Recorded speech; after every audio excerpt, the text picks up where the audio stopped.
तवांग के मामले में जो लोग राजनीति कर रहे हैं वो अब आंखें खोलकर देख लें और ध्यान से सुनें, क्योंकि अब मैं तवांग का वो चैप्टर खोल रहा हूं जिसमें आपको बताऊंगा कि तवांग छोड़िए, आधे अरुणाचल प्रदेश पर चीन का कब्जा कैसे हो गया था। इसमें आपको बताऊंगा कि अरुणाचल प्रदेश तो छोड़िए, अब जब चीन असम तक पहुंच गया था तो क्या हुआ था, और कमजोर सरकार क्या होती है वो आज आपको समझ में आएगा। क्योंकि तवांग में भारतीय सैनिकों ने बहुत बहादुरी और साहस से चीन के मंसूबों को नाकाम किया। फिर भी यहां पर पॉलिटिक्स चल रही है, लेकिन जो लोग ऐसी राजनीति कर रहे हैं उन्हें यह भी ध्यान रखना चाहिए कि एक जमाना वो भी था जब तवांग को करीब करीब भारत ने गवा दिया था। चला गया था बॉस, चीन के पास चला गया था तवांग। आधा अरुणाचल चीन के कब्जे में चला गया था, और यह जमाना था आदरणीय जवाहरलाल नेहरू जी का। वो प्राइम मिनिस्टर थे। और बात सिर्फ तवांग की नहीं है, आपको शायद पता नहीं होगा, 1962 के युद्ध में सिर्फ तवांग ही नहीं बल्कि तवांग से भी 175 किलोमीटर अंदर चीन की सेना आ गई थी। तवांग तो चला ही गया था, 175 किलोमीटर अंदर चीन की सेना खड़ी थी। तवांग के अंदर तक कैसे चीन की सेना तब आ गई थी, इसके बारे में मेजर जनरल पीजेएस संधू ने अपनी किताब a view from other side of the हिल में लिखा है कि 20 अक्टूबर 1962 को युद्ध शुरू होने के फौरन बाद चाइनीज सेना ने अरुणाचल प्रदेश पर हमला बोल दिया था। चाइनीज सैनिक रात में ही नामका छू के ऊंचाई वाले इलाकों पर बैठ गए और टेलीफोन लाइन काट दी। सुबह 5:45 पर नामका छू में चाइनीज सेना ने ऊपर से भारतीय सेना की पोजीशन पर हमला किया। सुबह 8 बजे तक नामका छू में भारतीय कमांड और नेटवर्क चीन के कब्जे में आ चुका था।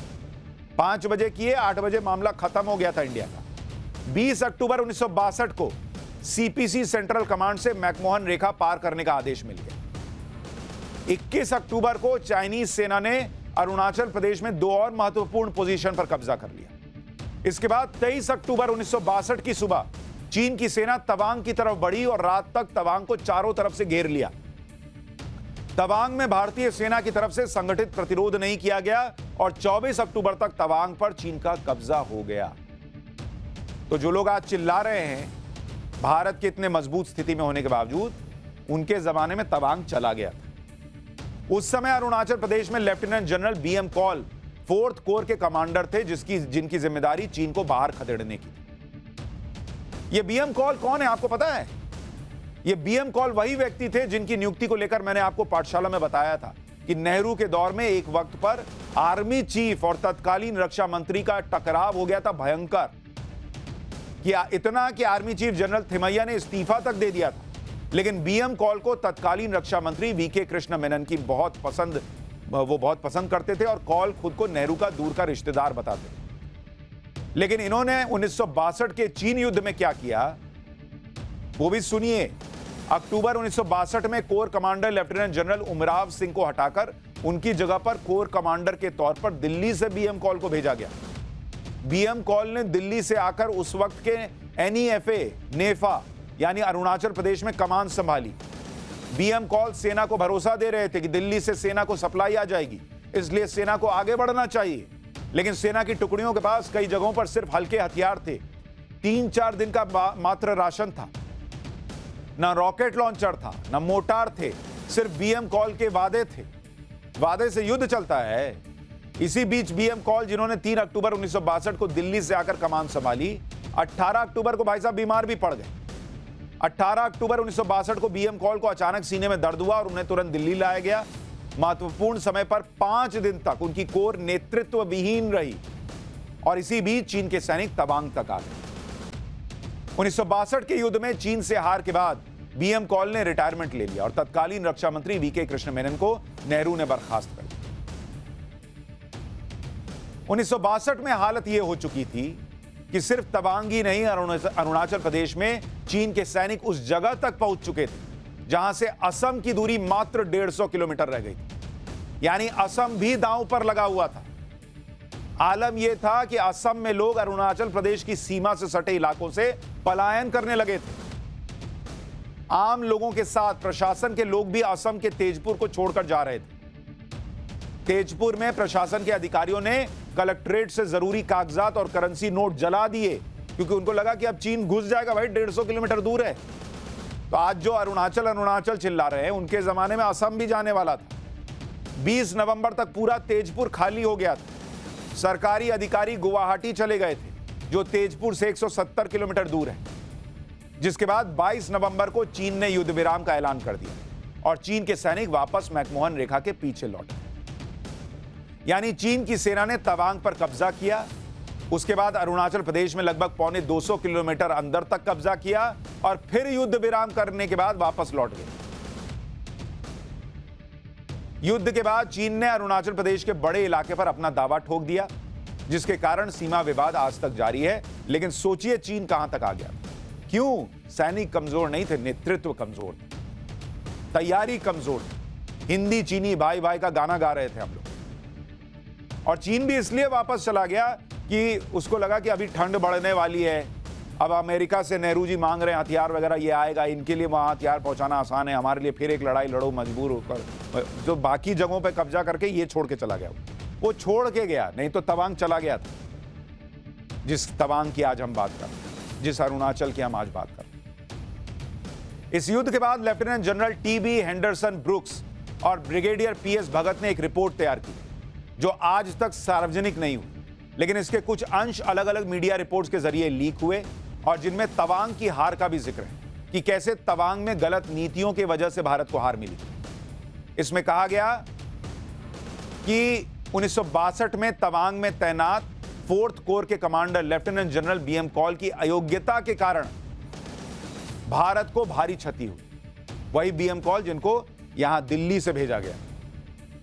4 अक्टूबर 1962 को बिना किसी तैयारी, तथ्यों को जाने बिना पर्याप्त रसद को तेजपुर में पहुंचाए 4th कोर मुख्यालय का निर्माण किया गया।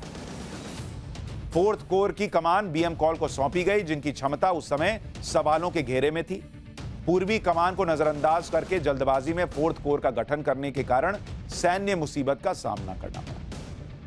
यानी गलत मोर्चे पर उस सैनिक को कमान सौंप देना जिसका विरोध खुद सेना प्रमुख उस वक्त कर रहे थे। तवांग पर चीन की नजर तब से है जब से चीन ने तिब्बत पर कब्जा किया। तवांग पर तो चीन 1951 में ही कब्जा कर लेता, तब भी नेहरू जी थे। लेकिन एक ऐसे हीरो ने तवांग को बचा लिया जिसका जिक्र नहीं किया जाता। आपने नेहरू जी के नाम पर तमाम यूनिवर्सिटीज सुनी होंगी, सड़कें सुनी होंगी, अवार्ड सुने होंगे, लेकिन उस हीरो के बारे में नहीं सुना होगा जिसने तवांग को बचाया। 1951 तक चीन ने तिब्बत पर कब्जा कर लिया था और चीन अरुणाचल प्रदेश को दक्षिणी तिब्बत का हिस्सा मानता था और वो तवांग पर दावा करता था। तवांग में चीन के बढ़ते खतरे को देखते हुए असम के तत्कालीन गवर्नर जयराम दास दौलतराम ने नागालैंड के एक मेजर बॉब खाटिंग को तवांग भेजा। गवर्नर ने अपनी तरफ से भेज दिया खतरे को देखते हुए, दिल्ली से ऑर्डर नहीं आया। मेजर बॉब खाटिंग 200 सैनिकों के साथ तवांग पहुंचे और वहां पर भारत की पकड़ को और मजबूत किया। ये 1951 का बता रहा हूं, लेकिन आप ये सुनेंगे तो हैरान रह जाएंगे और आपको शायद गुस्सा भी आएगा कि असम के गवर्नर के इस फैसले और मेजर बॉब खाटिंग की बहादुरी नेहरू को पसंद नहीं आई। इससे तत्कालीन प्रधानमंत्री नेहरू नाराज हुए। लेफ्टिनेंट कर्नल भुवन सिंह की किताब major Bob Khathing the profile of a nationalist Manipuri Naga में दावा किया गया है कि तवांग में भारतीय प्रशासन को मजबूत करने के बाद मेजर बॉब खाटिंग शिलोंग लौटे और गवर्नर जयराम दास दौलतराम को रिपोर्ट दी। गवर्नर जयराम दास दौलतराम और मेजर बॉब खाटिंग की तेजपुर में मुलाकात हुई। वहां से दोनों प्रधानमंत्री से मिलने के लिए दिल्ली के लिए रवाना हुए। दिल्ली में प्रधानमंत्री दफ्तर में दोनों ने जवाहरलाल नेहरू से मुलाकात की और इस दौरान प्रधानमंत्री नेहरू बहुत गुस्से में थे, यह दावा किया जाता है। नेहरू ने गुस्से में गवर्नर से पूछा, आपसे यह सब करने के लिए किसने कहा था? इतनी बड़ी मूर्खता करने से पहले एक बार मुझसे पूछ लेते। वो लोग सोच के गए होंगे कि हमने तवांग बचा लिया, हमारी तारीफ होगी। वहां नेहरू जी के लिए कहा जाता है इस किताब में दावा कि उन्होंने पलट के डांट दिया, ये मूर्खतापूर्ण काम करने से पहले मुझसे तो पूछते। इसके बाद नेहरू ने पीएमओ के निर्देश दिया कि इस घटना को पूरी तरह से ब्लैकआउट कर दिया जाए, यानी इसके बारे में किसी को पता ना चले। नेहरू उस समय चीन से शांतिपूर्ण तरीके से हल चाह रहे थे, जबकि सब कह रहे थे कि चीन के इरादे ठीक नहीं है। अगर असम के गवर्नर ने मेजर बॉब खाटिंग को तवांग नहीं भेजा होता और मेजर बॉब खाटिंग ने वो बहादुरी न दिखाई होती, तो चीन की सेना तवांग और अरुणाचल प्रदेश पर कब्जा 1951 में ही कर चुकी होती। तो आज जो लोग तवांग तवांग चिल्ला रहे हैं, उन्होंने तवांग को एक बार नहीं 2 बार गवा दिया था, 1951 में और 1962 में। और मेजर बॉब खटिंग की तस्वीर आपको दिखा रहा हूं। ये वो हीरोज हैं जिनकी बात ही नहीं होती। आप में से कितनों को मेजर बॉब खटिंग के बारे में पता है? पता ही नहीं होगा ना बॉस। ये हमने पाठशाला में जिम्मा लिया है कि इन हीरोज के बारे में आपको बताएं, सुनाएं। नहीं तो आप पढ़िए Jawaharlal Nehru university, Bob cutting की कोई यूनिवर्सिटी नहीं। तवांग में भारतीय सेना और प्रशासन की मौजूदगी के बाद चीन की सेना वापस लौट गई। मेजर बॉब खाटिंग ने अपनी बहादुरी से अरुणाचल प्रदेश को बचाया था। उन्हें सम्मानित करना तो दूर, दशकों तक उन्हें भुला दिया गया। और उन्हें याद कब किया गया? उनकी बहादुरी को सम्मान कब दिया गया? अब जब नरेंद्र मोदी प्रधानमंत्री बने तब उन्होंने 1951 के हीरो को सम्मानित किया। फरवरी 2021 में मोदी सरकार की पहल पर मेजर बॉब खाटिंग को अरुणाचल रत्न से सम्मानित किया गया। तवांग को बचाने वाले मेजर बॉब खाटिंग का एक मेमोरियल भी तवांग में बनाया गया, जिसकी तस्वीर आपको दिखा रहा हूं। इसके लिए भी कोई नरेंद्र मोदी लगा कि वो आए और आकर देश के इस बड़े हीरो को सम्मानित करें।